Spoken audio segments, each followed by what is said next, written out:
tenemos una nueva entrevista inspiradora desde All Food of Ciutat. Os damos la bienvenida a todas las personas que estáis conectadas desde Zoom y a todas las personas que nos estáis viendo en directo desde la plataforma de YouTube.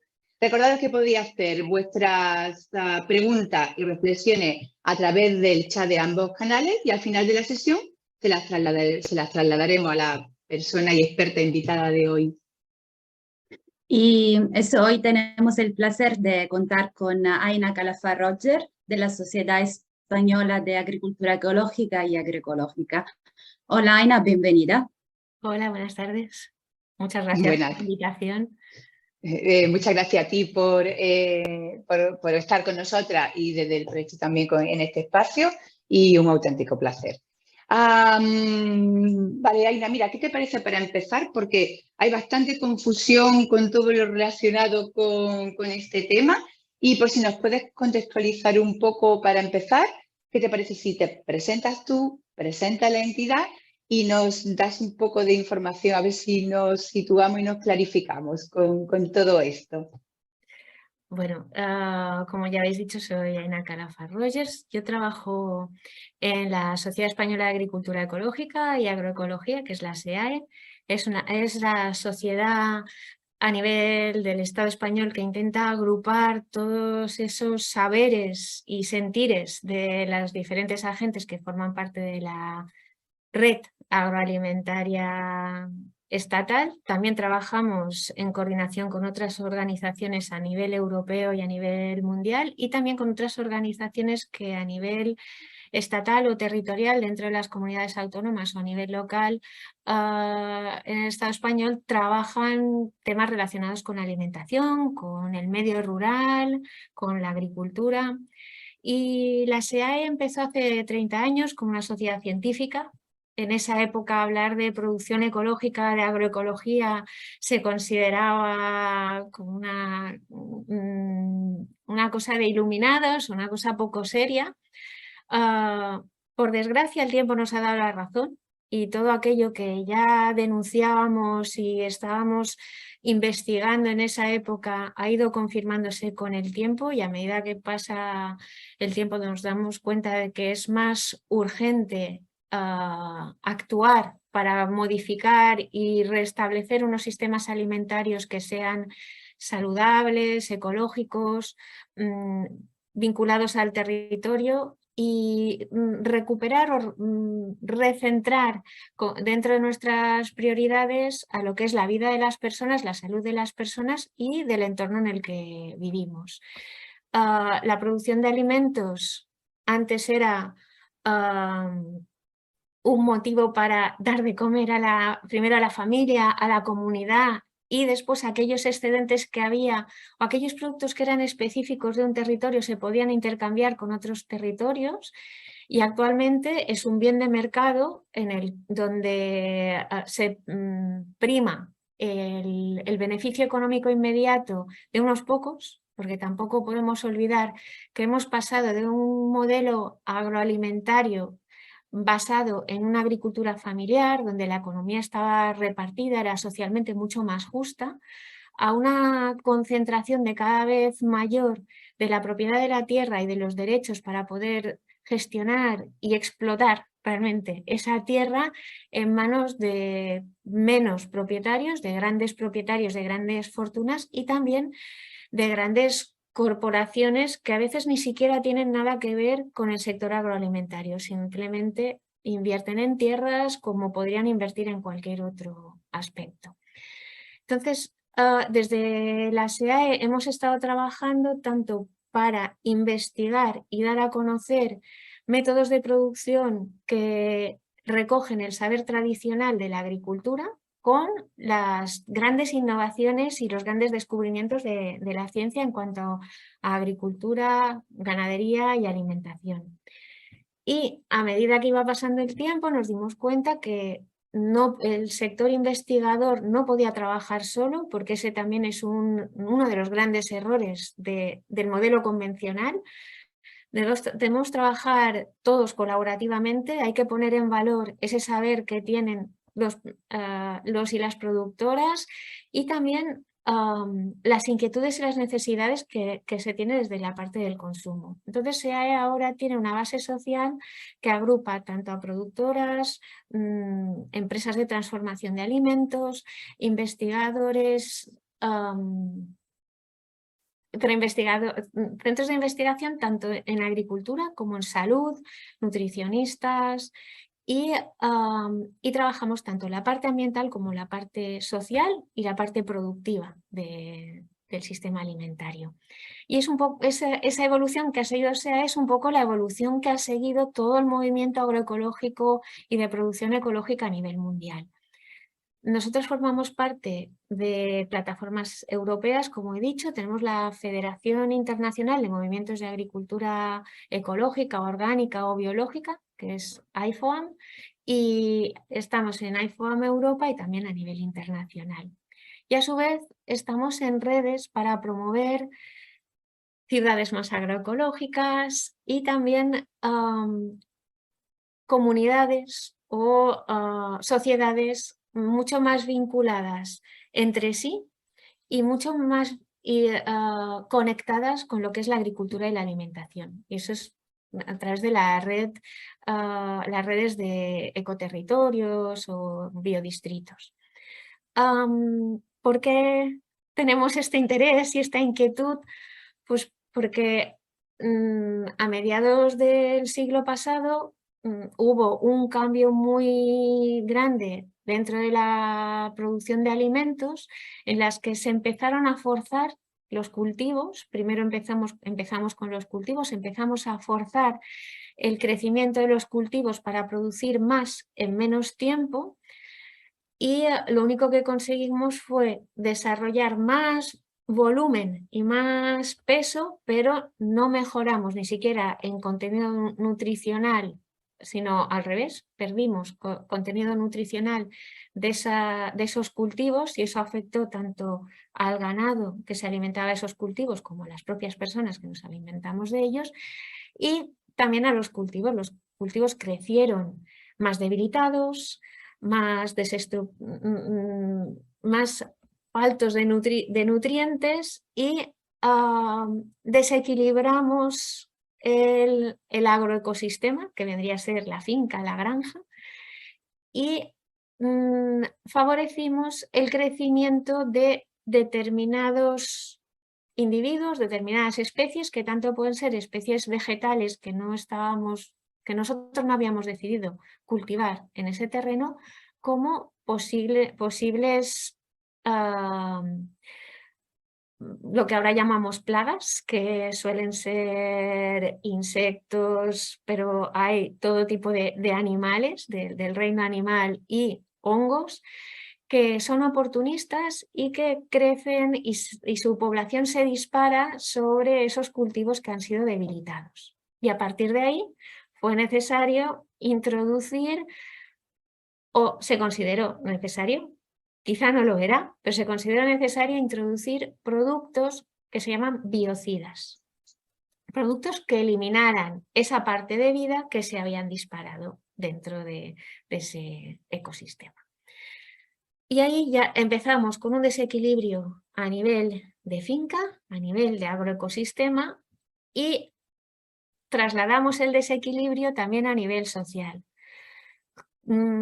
Empezamos a deslocalizar la producción de alimentos se distanció de los puntos de consumo, productoras y consumidoras dejaron de tener un contacto directo entre ellas y empezaron a aparecer intermediarios, empezó a concentrarse la propiedad de la tierra y el derecho a explotar, porque en lugar de cultivar la tierra pasamos a explotarla.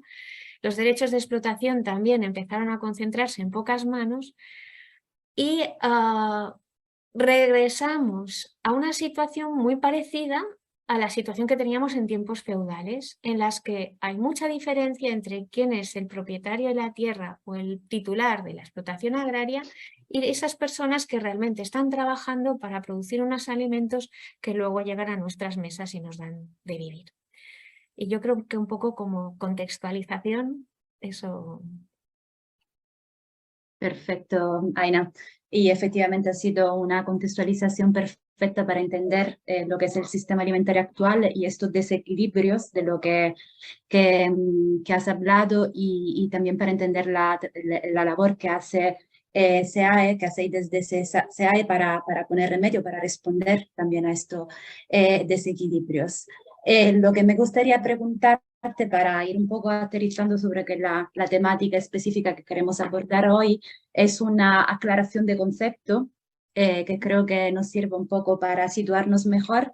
Y si nos puedes explicar la diferencia entre agroquímico, fertilizante, pesticida, agrotóxico y fitosanitarios. Es decir, bueno, eso es lo que más o menos escuchamos mayoritariamente. No sé si después hay algunos otros productos químicos o tóxicos que, no sé, hay que tener en cuenta o que debamos conocer, solo para que eso, para aclarar eso, porque lo escuchamos muchas veces y que igual los confundimos, por lo menos yo personalmente, que igual no tengo un grande conocimiento, tal vez utilizo un término en lugar de otro y igual no tengo claro muy bien la diferencia, solo para aclararlo, si te parece. A veces tiendo a pensar que esa confusión no es casual, que hay un interés de que haya confusión. Te voy a responder la pregunta igual ordenando de forma diferente los términos que has dicho, pero empezaré por el fertilizante, porque la salud, igual que nuestra salud como humanos parte de una buena alimentación, la salud de los cultivos también parte de una buena alimentación. Entonces, el concepto fertilizante, como dice la propia palabra, es para mejorar la fertilidad de los suelos. Es para fertilizar. Pero se ha desvirtuado un poco porque a la larga el término fertilizante se ha utilizado más para acuñar o para referirse a esos productos que se utilizan simplemente para retornar nutrientes al suelo. Por ejemplo, un producto que tenga nitrógeno, fósforo y potasio o simplemente nitratos, que estos son los típicos fertilizantes que a uno le vienen a la cabeza cuando piensa en agricultura, eso simplemente es una parte de los nutrientes que el cultivo extrae del suelo, pero no contiene el resto de nutrientes que el cultivo y los cultivos que vendrán después van a necesitar. Entonces, un fertilizante, el fertilizar el suelo no es malo per se, simplemente hay algunos fertilizantes que son simples productos para reponer esos nutrientes del suelo y que además pueden desequilibrar. Es como si nosotros quisiéramos alimentarnos simplemente con un determinado suplemento alimenticio que cubre una parte de nuestras necesidades alimentarias o alimenticias en lugar de cubrir toda nuestra necesidad, toda la dieta completa. Un fitosanitario. Un fitosanitario es un producto para proteger la salud de la planta.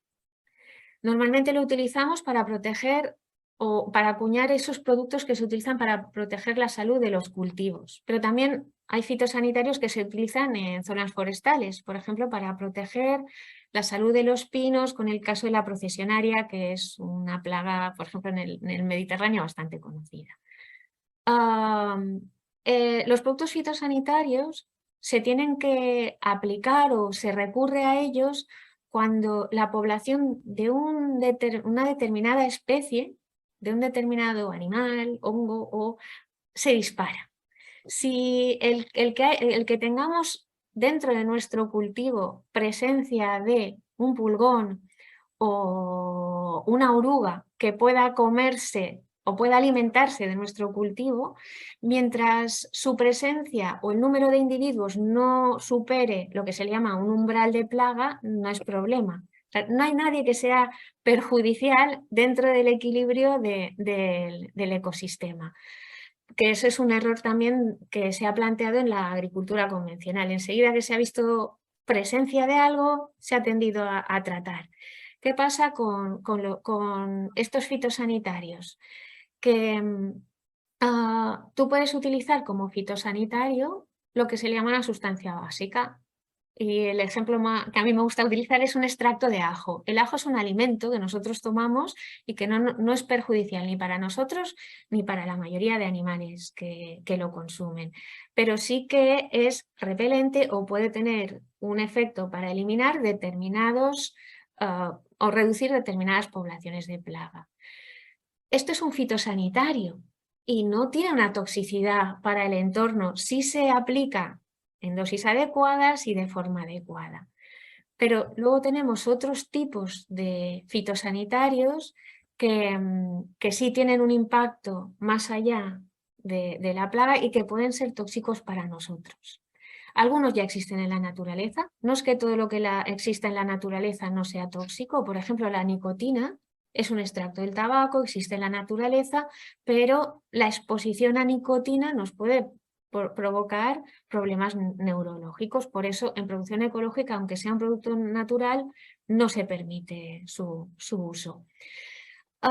Y después están otros fitosanitarios que son sintetizados o inventados por el hombre, por decirlo de alguna forma, por la especie humana, que no existían anteriormente en la naturaleza, que la naturaleza no tiene forma de reabsorberlos, recolocarlos dentro de... Cuando tiene que degradarlos, siempre hay una parte que no sabe dónde ubicarla y que además cuando de repente empiezan a estar presentes en el entorno en el que se aplican, generan un desequilibrio porque la naturaleza no entiende que es ese producto nuevo que hemos echado ahí.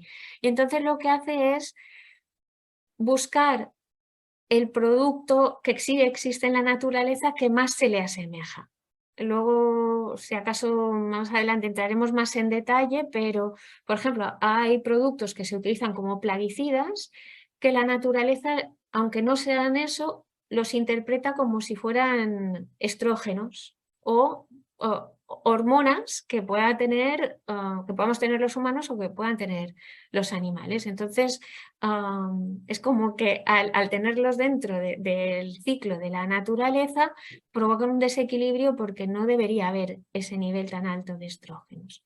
Y además de eso, además de atacar o ser tóxicos para la especie diana, para aquello que nosotros consideramos una plaga, también son tóxicos para quienes se alimentaban de esa plaga. Hay fitosanitarios que nosotros los aplicamos en los cultivos, nos eliminan ese pulgón, esa oruga, pero es que también eliminan a las aves que se alimentaban de ese pulgón u otros seres vivos que se alimentaban de esa oruga o de ese pulgón, o incluso eliminan otros seres vivos que están o sobre la planta o en el suelo que estaban haciendo un efecto beneficioso. Del resto de productos que has preguntado, o términos, pesticidas. Pesticidas en realidad viene de pests, de inglés. En castellano le llamaríamos plaguicidas, pero es verdad que podemos encontrar tanto pesticidas como plaguicidas. Cida significa matar, entonces son productos que matan, eliminan pests, que serían plagas, y los plaguicidas eliminan plagas. Dentro de los fitosanitarios hay plaguicidas que eliminan lo que podrían ser plagas. Dentro de los fitosanitarios también hay herbicidas que eliminan plantas vegetales que aparecen en nuestros cultivos y que nosotros no habíamos decidido que estuvieran ahí. Y muchas veces les llamamos de mala manera malas hierbas, cuando todo ser vivo dentro de un agroecosistema tiene una función.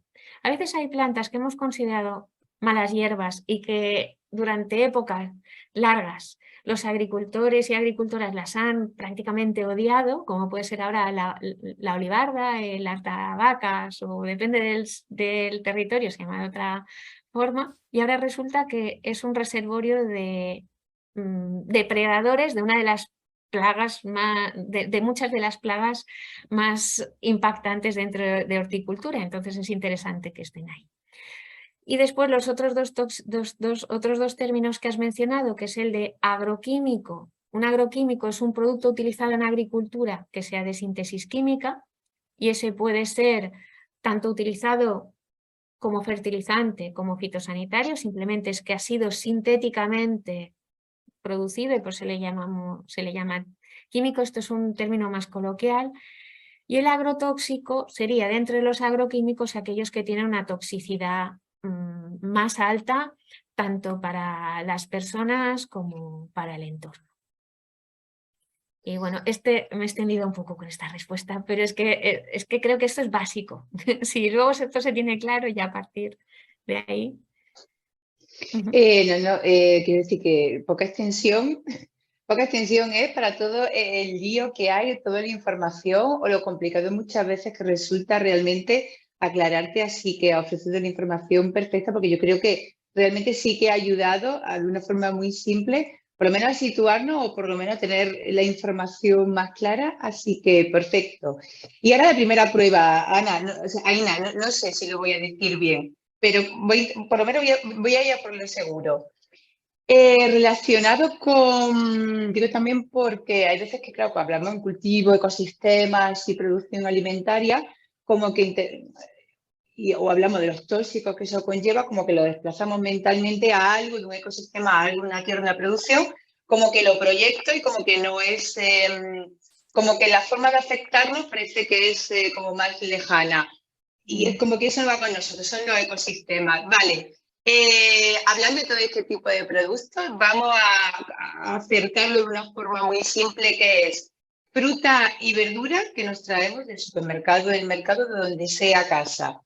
Y digo, ante la duda voy a usar el producto seguro. ¿Qué agrotóxicos nos traemos también a casa con esa fruta y verdura? ¿Y por qué no se informa en la etiqueta de compra? Es decir, hay fruta y verduras, por ejemplo, que vienen empaquetadas o envasadas, viene una etiqueta y te pone el origen, alguna información más, pero no te dice qué productos químicos han sido usados ni qué agrotóxicos llevan o qué repercusión para la salud puede tener. Y si no está envasada y la compras a granel, si buscas bien en algunos supermercados, no en todos, consigues ver la etiqueta que últimamente te dice de dónde viene. Si viene de Perú o si viene de donde sea un territorio estatal más cerca. Pero, o sea, olvídate de saber qué productos, insisto, si no es el término adecuado, tú ahora lo corriges, agrotóxicos o tóxicos lleva, que no solamente han dañado a ese ecosistema, a la tierra, la producción o los animales, sino que está dañando o que puede dañar o aportar toxicidad al cuerpo, a la salud, también a nuestro ecosistema. Entonces, esa es la pregunta. Sí. Bueno, han dañado al ecosistema, han dañado, nos pueden volver a nosotros a través del agua que bebemos, etcétera. Exacto. Y han dañado a la persona que ha producido los alimentos, que esa es la gran olvidada hoy en día dentro de todo este, de este modelo agroalimentario que tenemos. Bueno, se han establecido, o sea, la etiqueta no lo pone porque se han establecido unos umbrales de seguridad para cada producto fitosanitario, herbicida, cualquier producto que se utilice. Entonces, se entiende ya la propia etiqueta de esos productos que salen a la venta, al mercado, te dice cuánto tiempo tiene que pasar antes de que tú puedas comercializar un producto que ha sido tratado para que puedas comercializar un alimento que ha sido tratado con ese producto. El problema es que no se respetan del todo esos umbrales. Solo el 3 y pico % de los alimentos se analizan y de forma aleatoria y muchas veces en puntos de venta y a veces ha pasado más tiempo y a veces menos desde que se cosechó. En España solo en 2020, esto es un estudio que ha hecho, un gran estudio que yo lo recomiendo, que lo ha hecho Ecologistas en Acción, se vendieron casi 76.000 toneladas de plaguicidas solo en el Estado español, se dice rápido, y ese umbral que se ha establecido es el umbral en el cual a partir del cual ya provoca problemas crónicos, pequeños problemas no se tienen en cuenta. Se hacen con ensayos de laboratorio, con poblaciones pequeñas, se mira a corto plazo. Lo que es el efecto bioacumulativo de esos productos no se tienen en cuenta y además tampoco se tiene en cuenta que tú puedes estar comiendo una manzana que contiene ese límite, una lechuga que contiene ese límite, entonces todo eso suma dentro de tu cuerpo cada día.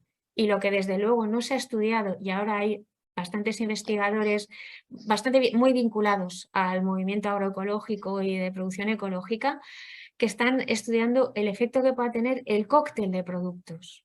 Porque tú a lo mejor estás consumiendo pues un órgano fosforado, un órgano clorado, más un fungicida, y todo eso tiene un efecto sumatorio dentro de nuestro cuerpo. Y una cosa también es el efecto que tiene ese tóxico directamente sobre nuestras neuronas o nuestras hormonas, que eso es lo que se está estudiando, pero el efecto que tiene sobre la microbiología de nuestro cuerpo, eso no se ha mirado. Y ahora ya es sabido y es que es algo aceptado por la comunidad científica internacional, que a veces se habla del segundo y a veces del primer cerebro, que nuestros intestinos son nuestro primer o segundo cerebro. Entonces, cuando consumimos estos productos, como son pidas, también eliminan hongos beneficiosos y bacterias beneficiosas que tenemos en nuestro cuerpo. Todo esto no se ha estudiado. Solo para daros 4 cifras así rápidas, pues desde plaguicidas, lo que serían fitosanitarios para eliminar principalmente pues, lo que llamamos animales. Habría organofosforados, organoclorados, también hay fungicidas para eliminar hongos en plantas, herbicidas que también los estamos ingiriendo y hasta 125 plaguicidas diferentes o fitosanitarios diferentes se han detectado en los alimentos que se han analizado en un estudio bueno, en un análisis de datos que ha realizado Ecologistas en Acción de los estudios que ya ha hecho el propio Ministerio de Agricultura y la ESAN, la Agencia de Salud. Yo hablo de datos del Estado español porque son los que más controlo, pero que eso es extrapolable a otros países de Europa.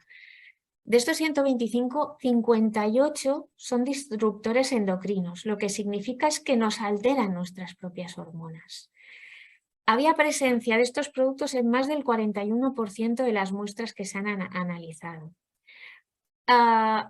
Y dentro de los productos animales, o sea, en lo que es producción animal, hay otras sustancias que se utilizan. Yo me estoy centrando más, como estamos hablando de plaguicidas, ¿sí?, en lo que hay en cultivos, pero que se trasladen dentro de la cadena alimentaria.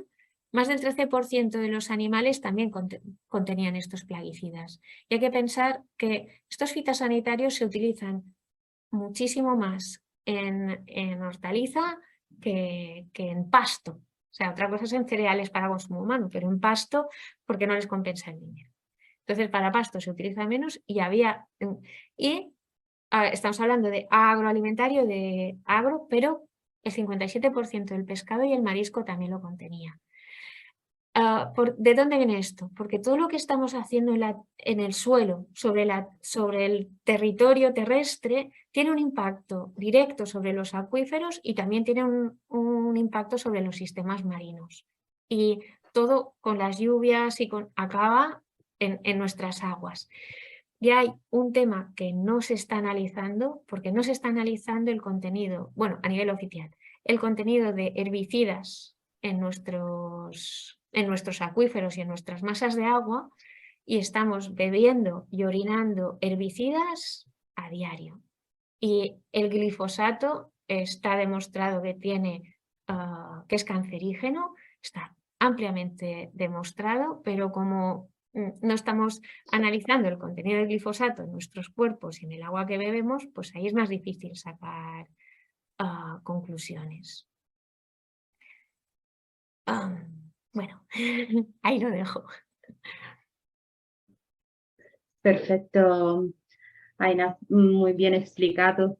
Y mira, yo te quería hacer una pregunta sobre, porque, bueno, son información que hemos un poco ido también sacando durante este ciclo de webinar e entrevista que estamos haciendo en el marco del proyecto.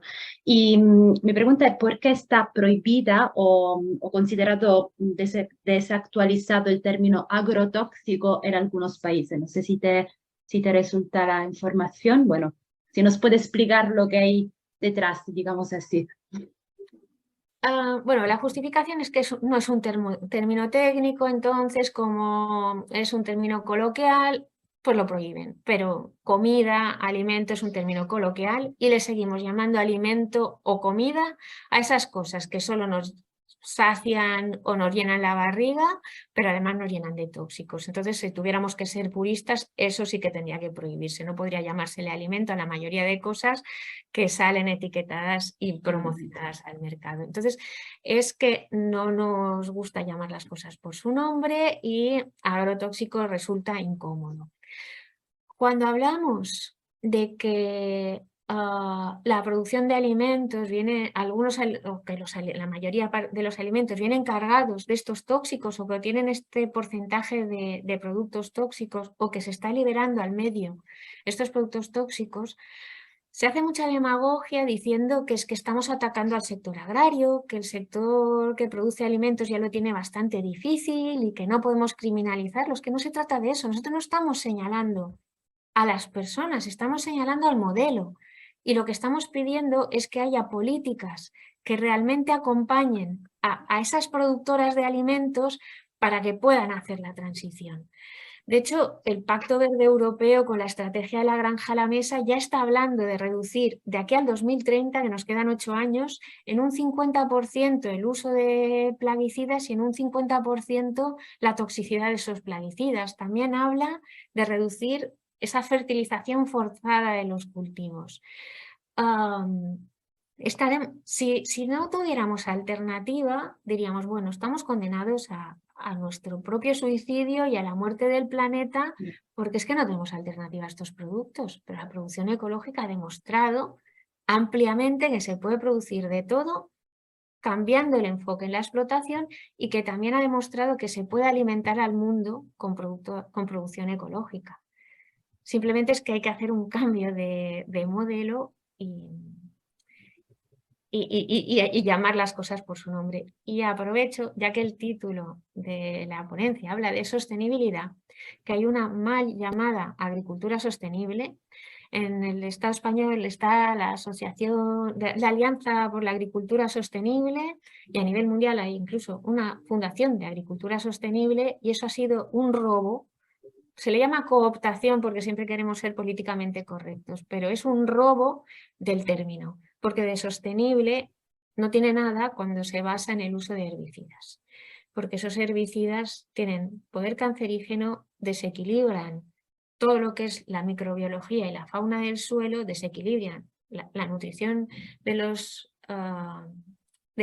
cultivos, y además, al ser herbicidas, al eliminar la parte vegetal, están reduciendo la fijación de carbono en el suelo, porque la vegetación espontánea también está fijando, o sea, están contribuyendo al cambio climático, y no son saludables, no son sostenibles desde el punto de vista ambiental y de biodiversidad, atacan a la fertilidad del suelo y también contribuyen al cambio climático y se hacen llamar sostenibles. ¿Por qué? Pues porque ahí sí está el lobby de las grandes empresas productoras de estos productos. O sea, detrás de la agricultura, el modelo convencional, hay un interés económico por parte de pocas empresas y detrás de estas empresas todavía menos familias o menos poderes económicos que les interesa seguir apostando por ahí. Pero desde las grandes declaraciones mundiales, ya sean los Objetivos de Desarrollo Sostenible, la Agenda 2030 y la propia Comisión Europea con el Pacto Verde, están yendo lo que quieren es ir en la dirección contraria. Perfecto, Aina, queda bastante claro. Muchas cosas quedan más claras aún. La cuestión es, Dentro de esta producción, de este tipo de producción, que se puede llamar de otras formas, pero que no resulta al menos coherente, no resulta balanceada, no resulta respetuosa, o lo que se pone desde el entendimiento de los ecosistemas y del conjunto. No de otros modelos como desde la agroecología, que te preguntaremos más adelante. Suponiendo que mantenemos este sistema de producción agrícola o del sistema alimentario desde lo agrícola,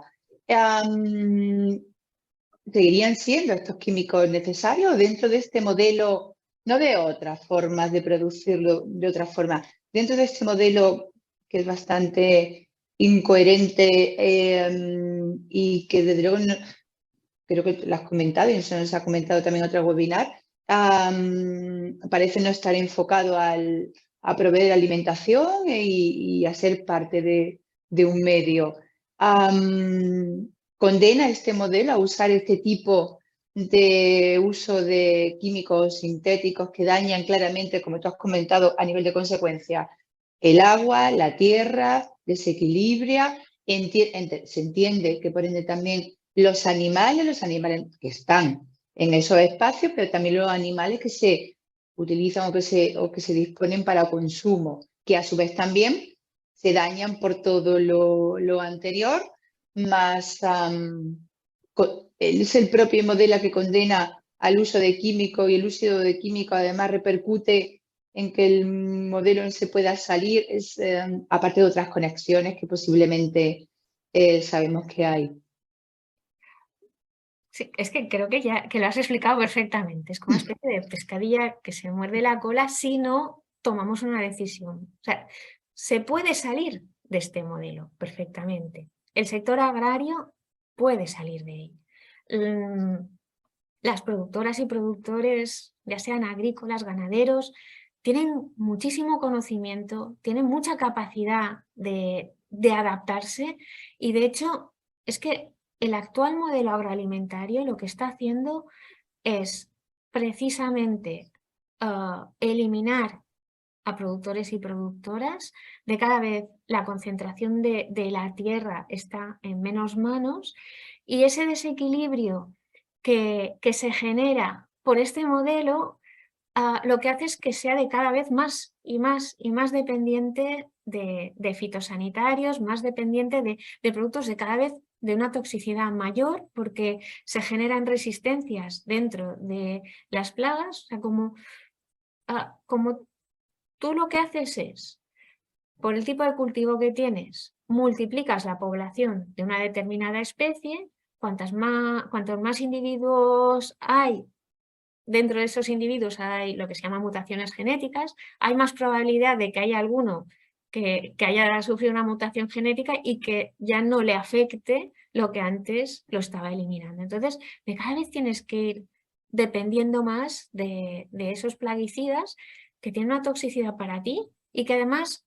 te generan un desequilibrio porque dejas de tener depredadores, dejas de tener, incluso en el suelo, dejas de tener bacterias y hongos que antes ayudaban a que las raíces de tu cultivo pudieran absorber nutrientes que estaban fijados dentro del suelo. Y entonces es que es un sistema que como no salgamos de él, estamos condenados, la parte productora está condenada a endeudarse de cada vez más, porque de cada vez es menos rentable producir alimentos, no solo porque no están aumentándose el precio que recibe quien lo está produciendo, sino porque los costes de producción son cada vez mayores.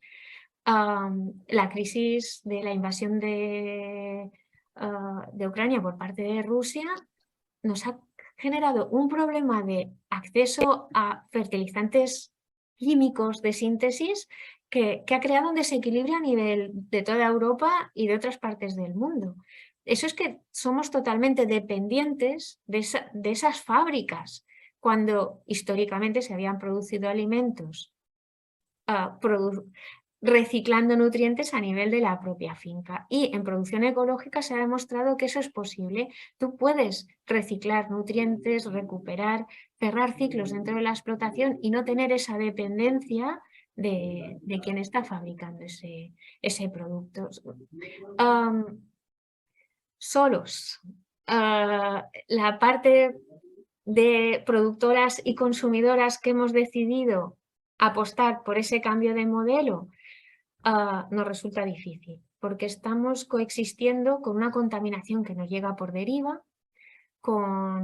dentro de un mercado en el que hay una competencia desleal de productos, y después hay que decir que las políticas, a pesar de que en el caso de Europa la Comisión Europea fue muy valiente en 2018 y lanzó una propuesta para que los fondos públicos fueran para acompañar al sector agrario en esta transición, después cuando pasó el debate a nivel parlamentario del Consejo, se ha decidido que queremos seguir con el modelo que teníamos y que vamos a seguir apostando por un modelo agroalimentario dependiente de estos productos, en lugar de ayudar a que las productoras puedan reducir costes en la producción, puedan hacer una producción más sostenible y que como sociedad nuestros impuestos o nuestros fondos públicos los destinemos a crear un entorno más saludable para todos.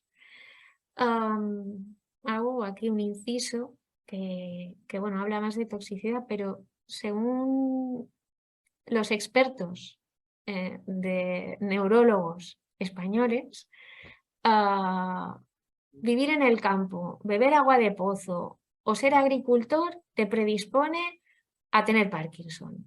Yo no sé si nos han tomado por tontos, pero se lo tendrían que revisar. Porque esto no lo dice la SEN, no lo dice la Sociedad Española de Neurología, sino los expertos en Parkinson. Es una forma de velar cuál es la causa real de ese Parkinson. En Francia se ha reconocido el Parkinson como enfermedad inevitable para los agricultores. No es una enfermedad inevitable para los agricultores, es una enfermedad perfectamente evitable si tú dejas de utilizar neonicotinoides, que tienen alternativas, incluso en convencional tienen alternativas menos agresivas. No, tenemos que salir de este modelo, porque es que si no es un suicidio.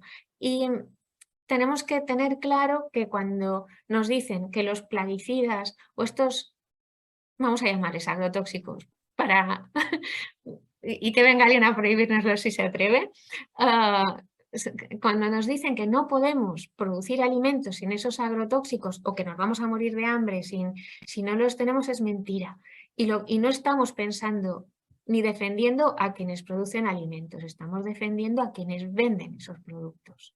Todas las crisis alimentarias, en las de la que se llamaba vacas locas, la pagaron los ganaderos y ganaderas, no la pagaron las fábricas de piensos que le metían en el pienso lo que en realidad no deberían haber metido. Entonces, yo creo que hay que salir sí o sí, o sea que no hay excusa para no salirse de este modelo. Totalmente de acuerdo, Aina. Y bueno, yo realmente la siguiente pregunta era sobre creo que ya está contestada, quiero decir que ha salido el tema sobre la vinculación, ¿no?, de la utilización de estos productos con alta toxicidad con la que son la patología y las enfermedades de las personas. Y en concreto lo que me gustaría preguntarte es sobre, que creo que antes al principio has nombrado las hormonas que presentan estos productos, qué daño pueden causar o están causando en las personas. Vale, hago un pequeño resumen de contextualización al principio. Exactamente. Cuando hablamos de exposición a un tóxico, tenemos un nivel de riesgo. Y el nivel de riesgo tiene dos componentes. Uno, la toxicidad, cuán tóxico es ese producto, y el nivel de exposición. O sea, que el producto puede ser muy tóxico, pero que tengas exposición a poca cantidad, pero aún así, como es muy tóxico, aunque tengas un nivel muy bajo de exposición, el riesgo está ahí.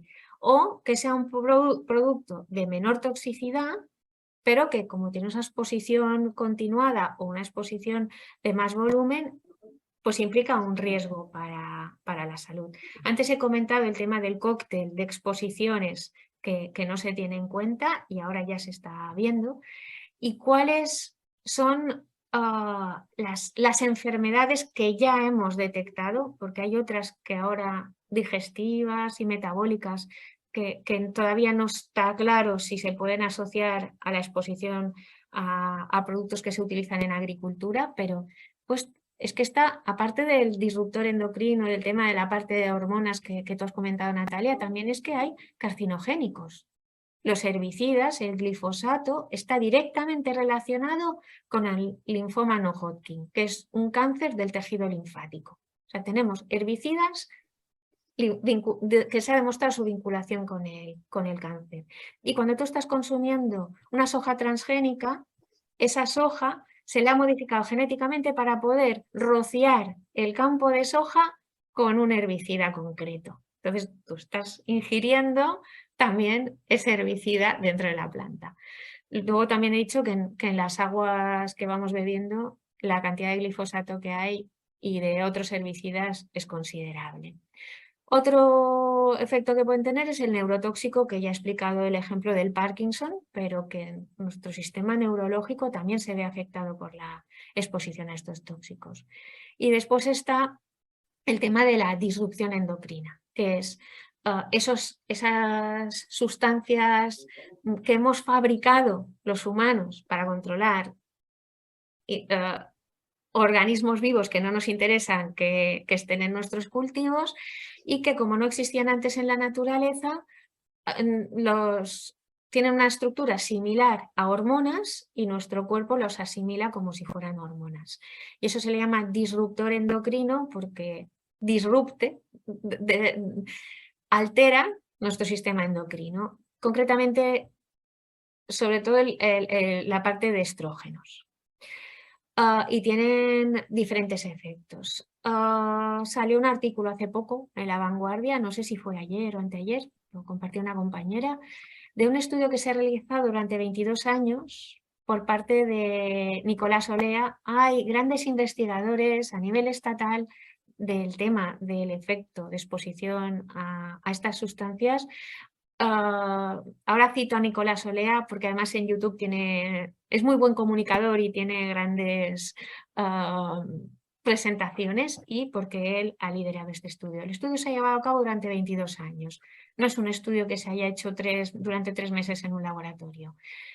Se ha analizado a más de 600 niñas y a más de 900 niños. O sea, estamos hablando de una muestra de casi 1.700 niños de entre 7 y 11 años, y el 60% presentaban plaguicidas en orina. Y se les ha dado seguimiento y se ha podido asociar la presencia de plaguicidas con efecto disruptor endocrino con pubertad precoz en niñas, desarrollo testicular alterado en niños, también vinculado a la obesidad. Y además, si sumas las dos cosas, como estas sustancias también se fijan, son liposolubles, se disuelven en grasas, pues todavía se acumulan más ahí. También ese efecto disruptor endocrino se puede asociar al cáncer de mama, el dar pecho a los niños, a los bebés, es una forma de eliminar tóxicos del pecho y de reducir el riesgo de cáncer de mama, pero es muy triste que le tengamos que pasar los tóxicos a nuestros hijos para prevenir posibles cánceres de mama a futuro. Pues, a mí me cuesta entender que si se puede prescindir de estos productos, ¿por qué seguimos tirando de ellos? Porque es que son prescindibles. Dentro de la producción ecológica, yo creo que el movimiento agroecológico es el más autocrítico. Y dentro de la producción ecológica hay una producción ecológica basada en la prevención, en un cambio de visión más holístico, pero también hay una producción que simplemente hace una sustitución de insumos. Deja de utilizar estos plaguicidas que hemos mencionado hasta ahora, que tienen efecto carcinogénico, neurotóxico, disruptor endocrino, y utiliza otros que son naturales, más presentes en la naturaleza. Y incluso a este modelo de producción le va bien. O sea que incluso tendríamos, si simplemente optáramos por los plaguicidas autorizados en producción ecológica, esta agricultura industrial podría existir y no estaríamos generando más desequilibrio, sino que podríamos ir restableciendo el equilibrio del que partíamos inicialmente. Totalmente. Sí, totalmente lo que dice y totalmente la reflexión que has comentado o la reflexión que yo intuyo implícita de por qué se sigue manteniendo o por qué no se cambia. A lo que hay posiblemente otras muchas respuestas. Mira, has comentado también durante la sesión y al inicio, Aina, la repercusión directa, además tú también lo comentabas, por mantenimiento del contacto con estos productos de las personas que están trabajando directamente en el sector agrícola. Entonces, ha hecho además alusión, ha explicado el estudio de niñas y niños con consecuencia directa a través de la exposición a estas hormonas adulteradas o a cómo estos tóxicos repercuten a nivel hormonal. Y luego digo, por ponerlos también claro, digo, porque muchas veces, por no despersonalizarnos de nuevo, nombre y apellidos de posibles reacciones que pueda tener para las personas que están trabajando en el sector agrícola, repercusión directa del contacto. Ha hablado de Parkinson, ha hablado de cáncer de mama y un inciso que quiero comentarle porque no lo sé si todo esto también, porque al nombrar los productos químicos, los diferentes tipos de agroquímicos o agrotóxicos que incluyes, se han hablado de hormonas, ¿están también los famosos metales pesados incluidos? ¿O no tiene nada que ver estos productos con temas de metales pesados, que es lo que también pasa al agua, que pasa a los ecosistemas y que también en muchas analíticas de muchas muestras también sale una gran exposición de ello? Esa es la cuestión. Sí, hay algunos productos que se utilizan que contienen metales pesados y efectivamente hemos hablado de niños y niñas que han estado expuestos a través del consumo de alimentos y que tienen entre 7 y 11 años, entonces no llevan tanto tiempo alimentándose, o sea, si lo hacemos en adultos es mayor. Pero los grandes perjudicadas son las personas que trabajan en el campo y aunque todos los productos fitosanitarios llevan su ficha y se están haciendo cursos para aplicación de fitosanitarios, hay que decir que el efecto de estos fitosanitarios sobre la mujer, que es la gran olvidada siempre y en el campo todavía más, no se han estudiado. Estamos hablando de disrupción endocrina y no se ha hecho un estudio diferencial, o pocos. Está la Karma Valls, tiene muchos estudios hechos sobre esto, incluso Nicolás Olea también, de cómo afectan de forma diferente estos productos a la mujer respecto al hombre cuando están expuestas a ellos. Entonces, los niveles de exposición, por muchas EPIs, por muchos mascarillas que te pongas, las EPIs se utilizan cuando se hace la aplicación en campo, pero la gente regresa al campo al día siguiente y ya no lleva todo el equipo que debería de protección. Yo creo que no se está tratando lo suficiente este tema por diferentes motivos. Uno, porque hay poca investigación, aunque la que hay es muy buena, sobre los riesgos que implica esta exposición de forma continuada a estos productos. Lo que es la toxicidad aguda en productoras, que es verte intoxicado por una exposición masiva en un momento puntual, eso está un poco más estudiado, pero también los efectos a largo plazo no lo están. Y no se le está dando el peso que tiene porque somos así de hipócritas y porque actualmente, aparte de en esas explotaciones familiares de pequeño y mediano tamaño, bueno, a estas me gusta llamarles fincas, porque siguen siendo fincas. Esas fincas de pequeño y mediano tamaño en las que las gestionan y las cultivan familias con pocos trabajadores, ahí sí que quien está en el campo es quien es el titular de la finca, es el que también está trabajando en el campo. Pero como a medida que va pasando el tiempo, la concentración de la titularidad de la tierra y de los derechos de explotación se van concentrando en pocas manos, de cada vez menos, cuando tú miras los titulares de explotaciones, son personas que jamás pisan el campo, y si lo pisan es en un 4x4 con aires acondicionados. No están expuestos a estos plaguicidas y se está utilizando mucha mano de obra temporal, que no se le hacen contratos a largo plazo, y luego son los que luego tienen ese Parkinson a medio o largo plazo, o que incluso tienen problemas de disrupción endocrina, de infertilidad en el caso de los hombres, de teratogénesis, que es deformaciones en los fetos y en los hijos. O sea, y eso le pasa a mucha población inmigrante en Europa, a mucha población cuando estamos deslocalizando la producción.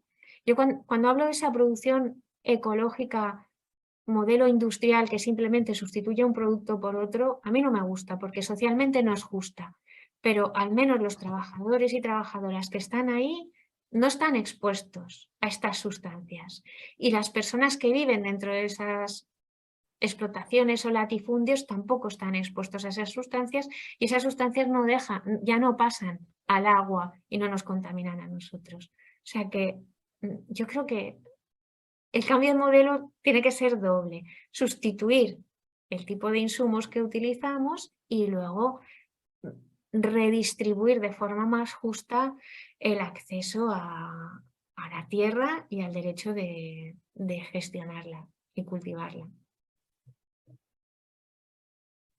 Totalmente de acuerdo, Aina. Además, son necesidades que piden también, se piden con urgencia. Quiero decir que es alguna transición que se tiene que realizar ya.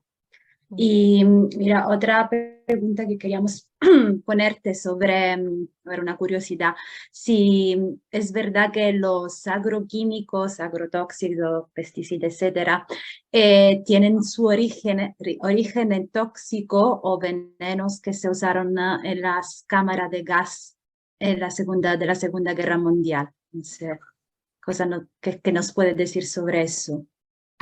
Algunos de esos fueron por eso y otros fueron porque tenían unas instalaciones y unos equipos para fabricar armas que tenían que rentabilizar, y, por ejemplo, el tema de los abonos, esos abonos químicos que se están comercializando, fue para darle un uso a lo que eran las armas que utilizaban nitrógeno, pues hacer esa síntesis de nitrógeno, y por eso es verdad que el nitrógeno es uno de los elementos principales que absorbe la planta a través de la raíz, pero no es el único, y tiene que absorberlo asociado con otros microelementos. Entonces también fue para darle un uso a eso, tanto para lo que... O sea, cuando hablamos de plaguicidas, lo de biocidas es algo que, si lo reservamos... Una cosa es fitosanitario, que conserva la salud de la planta, y lo otro es aquello que se acida, que es que te mata. Y mata y se traslada dentro de la cadena alimentaria. Pues queda claro, queda muy claro el rumor, que no es rumor, por lo que vemos. Bien, mira, y ahora respecto a las semillas, por lo menos las semillas, vamos a plantearte el tema que luego también igual ocurre con las semillas no adulteradas o la semilla orgánica, no lo sabemos. Pero en cuanto a las semillas de la producción convencional mayoritaria, hasta donde sabemos, o al menos en su gran mayoría, están en manos de grandes corporaciones, y por tanto las semillas son privadas. Entonces la cuestión es que en general, o al menos hasta donde sabemos, la mayoría de cultivos de esta producción agrícola convencional y mayoritaria están obligadas a comprar la semilla a estas grandes corporaciones que tienen privatizada la semilla. Entonces la pregunta es, y permítanos la hipótesis, ¿hay alguna relación con estas semillas privatizadas de estas grandes corporaciones y una mayor o una creciente, a lo largo de la historia, una creciente necesidad de usar estos plaguicidas, agroquímicos o agrotóxicos como hipótesis? Me está encantando esta entrevista porque estas preguntas son de los temas que a mí me gustan. Bien, bien. Así que gracias. Son las que nos encanta hacer, así que todo está en conexión. La relación es directa. Directísima. A ver, primero, el tema de las patentes de semillas por parte de estas corporaciones están partiendo de un material que es patrimonio de la humanidad. Están partiendo de variedades que han conservado agricultores y agricultoras durante siglos y siglos, que han ido seleccionando y que han ido haciendo una mejora genética natural, seleccionando las mejores semillas que tenían para que al año siguiente el cultivo fuera de cada vez mejor. Y entonces, partiendo de ese saber y de ese trabajo colectivo, y es que es patrimonio cultural nuestro, unas empresas se han permitido el lujo de hacer una pequeña selección, homogeneizar los individuos de esa variedad que ellos luego registran y la registran, la patentan a su nombre, y entonces ahí tienes que comprarles siempre las semillas si tú luego quieres comercializar un tomate de esa variedad o un producto de esa variedad. Al haber homogeneizado genéticamente, lo que están haciendo es un cultivo frágil, un cultivo poco resiliente. Ahora se utiliza mucho la palabra resiliencia, que es la capacidad de adaptarse o de sobreponerse a cambios de condiciones de las que sean. En cambio, las variedades tradicionales, las variedades locales, las variedades que se llaman de polinización abierta, tienen mucha más diversidad genética intrínseca. Y dentro de un campo de una lechuga de una variedad tradicional, tienes individuos con diferentes capacidades y siempre habrá alguno que sobreviva o algunos que sobrevivan cuando hay un cambio, y el cambio climático es algo que lo tenemos encima. Entonces necesitamos esa biodiversidad. Y es tan cínico el tema, que es que es tanto el cinismo de estas empresas que ellas tienen bancos de semillas con semillas de variedades locales, son los más interesados en captar esas semillas de variedades locales para tener esa diversidad genética y después seleccionar cuáles quieren multiplicar y patentar dependiendo del momento. Y ya si entramos en lo que son las modificaciones genéticas, que están los ya conocidos transgénicos, que es que te insertan un gen de otra especie dentro del vegetal. Por ejemplo, en el caso del maíz le insertan un gen de una bacteria y a la soja un gen del cacahuete, normalmente es para que sea, en el caso de la soja, para que sea resistente a herbicidas. Ya hay un interés de que tú, aparte de que lo patentan, de que tú les tengas que comprar el producto que ellos están vendiendo. Y ahora hay unos nuevos transgénicos que intentan colarnos y decir que eso no son transgénicos, que son los CRISPR-Cas y los cisgénesis, que son estimulaciones de determinados genes que o están inactivos o los sobreestimulan de forma artificial. Eso otra vez vuelve a quitarle poder a la población. Nos están robando la soberanía alimentaria, y el efecto que pueda tener eso dentro de la cadena alimentaria no lo sabremos hasta dentro de una serie de años, que a lo mejor después no es reversible porque habremos perdido todas las variedades locales y tendremos que comprárselas al señor Bill Gates, y entre otros, o a Monsanto. Sí. O las nuevas tierras, ¿no? Que parece ser que también se están comprando hipotéticamente. Sí. Es que sí, o sea, todo lo que nos acaba de contarnos es que refuerza, fortalece la idea, ¿no? Lo que ha salido durante todo un poco la entrevista, que es efectivamente un sistema alimentario que está pensado por el beneficio económico de pocos y no cumple con lo que tiene que ser el objetivo fundamental más importante, que es garantizar lo que es un derecho, una alimentación saludable para todos, para todas. O sea, es absurdo, o sea, si no tuviéramos claro desde el minuto uno, bueno, la que es el objetivo o más importante de cómo está montado ahora mismo el sistema alimentario, no se entendería porque no hay lógica realmente. Pero bueno, y lo que hablando de, bueno, soluciones, nosotras durante todo el desarrollo de estos ciclos de webinar, de entrevista inspiradora, hemos abordado diferentes temas y muchas veces ha salido el tema de la agroecología, que puede ser una alternativa válida, una alternativa, puede ser como el camino, ¿no? Para que nos ayude un poco a transitar hacia un modelo más sostenible, más justo a nivel social, también económico. ¿Y cómo se concibe desde la agroecología el uso o no de estos productos de lo que hemos hablado hasta ahora? Vale, la producción ecológica parte de un cambio de enfoque. O sea, empezamos a ver al agroecosistema, o sea, la finca en realidad es un ecosistema en sí, pero está integrado dentro de un ecosistema mayor. Entonces, hay que verlo en su conjunto. Y lo que intenta es recuperar la salud de cada uno de los individuos y la salud en conjunto. Y sobre todo que en la naturaleza no necesitamos de determinadas intervenciones y de estos productos, porque la naturaleza, eso de que es sabia realmente lo es, ya tiene sus estrategias de asociaciones entre diferentes organismos para ser eficientes en el aprovechamiento de alimentos.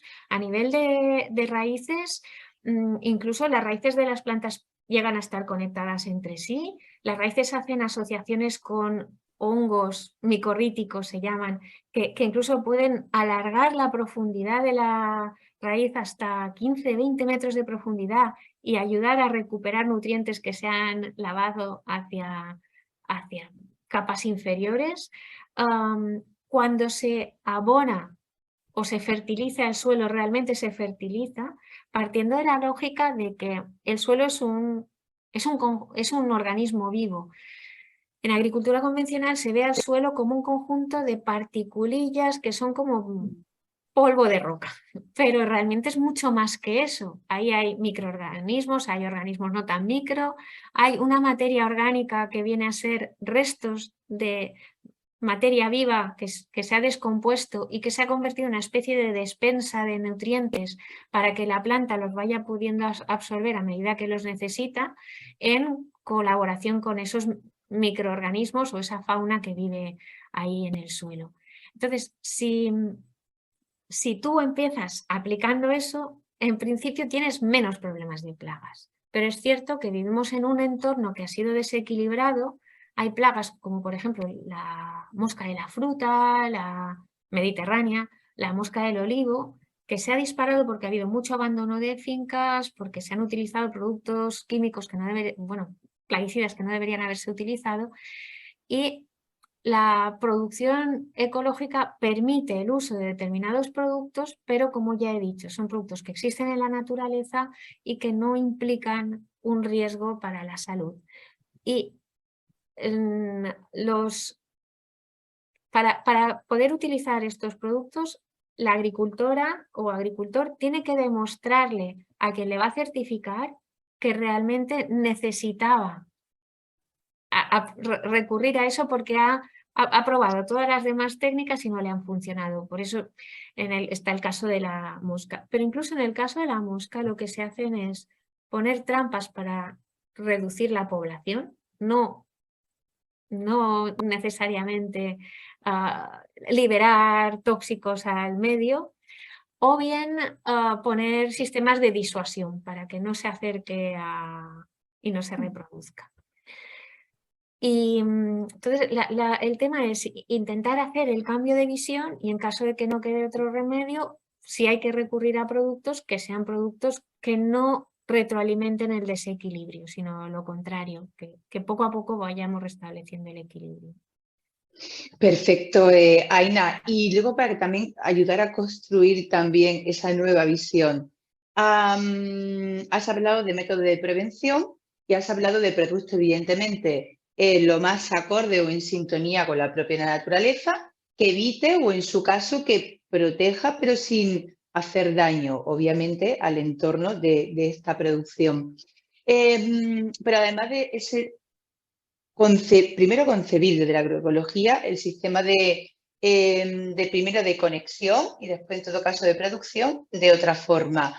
Pero ya no solamente la selección o no de unos productos más naturales o más respetuosos o en sintonía con los ecosistemas, sino también entendemos que se tienen que cambiar, y se entiende de la agroecología, cambiar los modos de producción. Eso daría para otra entrevista, pero por lo menos para ayudar a configurar un poco la imagen, aunque sea muy poco, lo básico para hacernos una idea. ¿Qué cambiaría también de los métodos de producción? Mira, cerrar ciclos, porque en producción convencional se externaliza mucho. O sea, los impactos negativos los pagamos todos. Se separa lo que es producción vegetal de producción animal. Se generan residuos que si se aprovecharan dentro de la explotación podrían ser fuente de nutrientes. O sea, ese es el enfoque principal. Primero hay que alimentar el suelo. Y si el suelo está fértil y bien conservado, el cultivo estará bien y el ganado estará bien. Necesitamos alimentar bien a los cultivos y al ganado, pero no sobrealimentarlos, no darles un exceso de una parte de nutrientes, sino que tiene que ser una alimentación equilibrada. A eso se refiere cuando... Después, el tema de la selección de razas, y ya que hemos hablado de las semillas, el nuevo reglamento de producción ecológica que está vigente desde el 2022 en Europa, desde el 1 de enero, introduce el uso de material vegetal heterogéneo, que quiere decir que es genéticamente biodiverso. Y también introduce el concepto de variedades ecológicas, que significa que son variedades que se han seleccionado en el campo para que estén adaptadas a crecer en producción ecológica, no forzadas, y entonces también son más resilientes. La biodiversidad genética en las fincas tiene que haber biodiversidad, y tiene que haber biodiversidad genética dentro de cada individuo, tiene que haber biodiversidad de tener diferentes especies. También es que la alimentación humana la hemos reducido, y soy muy mala para los números y seguro que me equivoco, pero hay muy pocas especies animales, hay muy pocas especies vegetales y hay muchas plantas que consideramos malas hierbas o las personas que somos más respetuosas les llamamos no deseadas o adventicias, que antes formaban parte de nuestra alimentación. La verdolaga, hay muchísimas plantas que son comestibles y las hemos descartado porque un día alguien lo decidió. Y necesitamos esa diversidad porque en la diversidad está la colaboración y la ayuda mutua. Y después están los invisibles, que son los microorganismos a nivel de suelo y a nivel de planta, que es que bien gestionado, incluso todos esos probióticos y prebióticos que tenemos que comernos y tomarnos ahora, no serían necesarios porque nos vendrían incorporados con los alimentos. Yo recomiendo los estudios de María Dolores Raigón, que ha comparado el valor nutricional de productos hechos en producción ecológica y en producción convencional, e incluso, bueno, tiene una publicación, la publicación es de SEAE, así que no voy a entrar mucho en eso para no, pero que aparte de compararlos, también hay propuestas de recetas, de dietas que sean equilibradas, y sobre todo habla de eso, de recuperar todo lo que la naturaleza te da gratuitamente, que te reduce esfuerzo. Actualmente a un agricultor convencional le cuesta mucho vivir de la agricultura. Los productores ecológicos en España, y yo es que soy de Baleares, aquí el relevo generacional en producción ecológica es muy superior al de producción convencional y la media de edad mucho más baja, porque la gente realmente consigue vivir y podrían vivir mejor si realmente no tuvieran que coexistir con otros sistemas que les contaminan. Sí, como tú has dicho, la naturaleza es sabia, ¿no? Y está todo perfectamente equilibrado y balanceado y probablemente eso que, no sé si me escucháis. Sí. Sí. Sí, vale, porque me apareció su conexión es estable. Y nada, y entonces yo creo que eso, bueno, todo lo que nos ha compartido, nos queda claro que efectivamente eso, la naturaleza es sabia y hay que respetar la naturaleza. Y bueno, la última pregunta, pero creo que está contestada, si efectivamente es posible el cultivo y la distribución de fruta y verduras sin la utilización de estos productos. Creo que hemos hablado de agricultura ecológica, solo para ir concluyendo, para que quede claro y para ir cerrando un poco la entrevista. Pues sí que es posible, pero con una estrategia conjunta.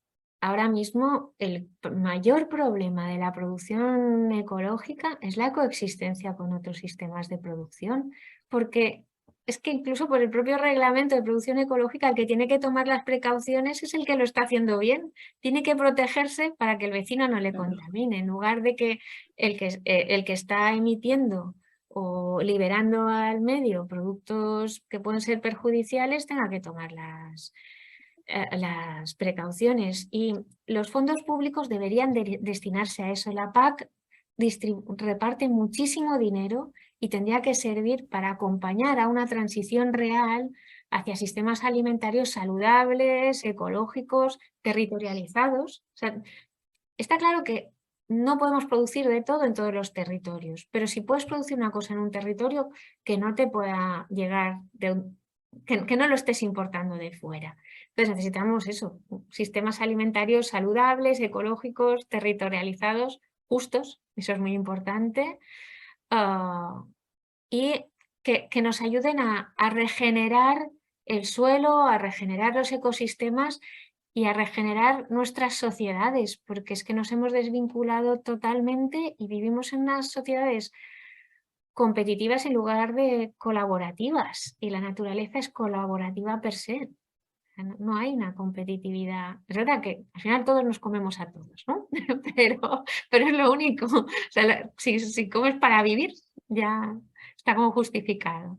Y que prioricemos que las políticas se centren para priorizar el bienestar común de las personas y del entorno en el que vivimos las personas, no para seguir beneficiando el lucro particular de unas, bueno, mal llamadas, porque se le llama élites, pero élite parece que tiene que ser algo superior y normalmente es como a alguien le han robado toda esa fortuna que han acumulado. Entonces, no deberían seguir alimentándose con fondos públicos. Totalmente de acuerdo y absolutamente necesario recordarlo. Pero además recordarlo como lo has hecho, además muy bien, pero creando y aportando no solamente información para este tránsito que ya ha comenzado, sino asentando paradigmas, que también lo haces. Así que muy bien, creo que por nuestra parte podemos preguntar más, si no han quedado por ahí incluso temas importantes que comentar, así como temas, podemos llamarlo temas calientes también que sacar. Pero bueno, lo que hemos sacado por lo menos han sido interesantes y creo que ha quedado claro, pero también aterrizado, porque creo que más o menos en el imaginario colectivo sí está. Sobre los perjuicios que tiene este modelo de producción alimentaria, más los tóxicos que después llevan una vez procesados, más. Pero por lo menos en la parte del sector agrícola, en esta parte de producción de la cadena, que puede ser más corta, más larga, pero en esta parte has contribuido enormemente a que quede claro. No ha quedado mucho más claro a nosotras, así que le ha tenido que quedar mucho más claro a mucha más gente, así que de verdad... Natalia y yo, Sí, darte no, las sí. gracias, enhorabuena. Sí. Simplemente comentaros, bueno, que Nicolette en el chat nos pone, bueno, os comparto una entrevista inspiradora de Nicolás Olea que has nombrado sobre disruptores endocrinos. Gracias, Muy bien. Nicoletta, también por la aportación. Nosotros apuntamos todo porque lo que nos interesa es ir añadiendo información, conocimiento y, como ha dicho también Alicia, bueno, ha sido ha sido un placer tenerte aquí para aclarar dudas, porque era algo que teníamos ahí entre muchos temas que hemos abordado y queríamos hacer eso, aclarar, hablar y aclarar conceptos, que era lo que nos interesaba y creo que hemos logrado el objetivo. Entonces, muy agradecida por esta charla, por esta entrevista que hemos hecho. Para mí ha sido un verdadero placer. Tengo que confesar que estaba nerviosa porque no... A mí yo creo que por mucho que hables en público siempre te pones algo. Sí, sí. Y lo de Nicolás Olea lo recomiendo mucho. Y para las mujeres, Carme Valls. Carme Valls, buscarla, vale. Porque es que somos las grandes olvidadas incluso para la medicina. Y ella ha reivindicado mucho esa parte y es que desde la exposición a tóxicos como algo tan habitual como es un ataque al corazón, que tiene síntomas distintos en las mujeres que los hombres y nadie está informado de eso. O sea que yo recomiendo mucho. Hay muchos otros expertos y grandes que me he dejado, por ejemplo, Koldo Hernández de Ecologistas en Acción, a quien le interese el tema de los tóxicos, seguid a Ecologistas en Acción porque está sacando muchos documentos. En SEAE tenemos documentos que os podéis descargar gratis, evidencias científicas para la producción ecológica y uno de mochila tóxica que también habla de este tema, que lo hicimos con Ecologistas en Acción y BBF. Hay información para quien quiera estar informado, disponible, gratuita y aprovecharla, que hay que circular esta información. Así que gracias por la oportunidad. Muy bien. Bueno, también agradecer a todas las personas que habéis estado en directo escuchándonos, tanto por la plataforma de YouTube como por aquí por Zoom. Reiterar también, como ha comentado Nicoleta, por tu aportación. Y siempre lo decimos que también es parte de participación y de aportación, tanto no solamente de preguntas, sino de ideas o de cualquier otra información que pueda ser de utilidad como para otras personas, como ha compartido Nicoleta. Así que, y agradecer también a las personas que lo verán después en la versión editada del vídeo. Y, por tanto, por parte de Andalucía Acoge como por parte de nuestra AINA, un auténtico placer, de verdad. Para mí también. Gracias. Perfecto. Muchas gracias. Bueno, hasta luego. Bien. Que pase buena tarde. Hasta luego. Igualmente, adiós. Feliz mes y fin de año. Eso es. Gracias. Para ti también. Hasta luego. Hasta luego.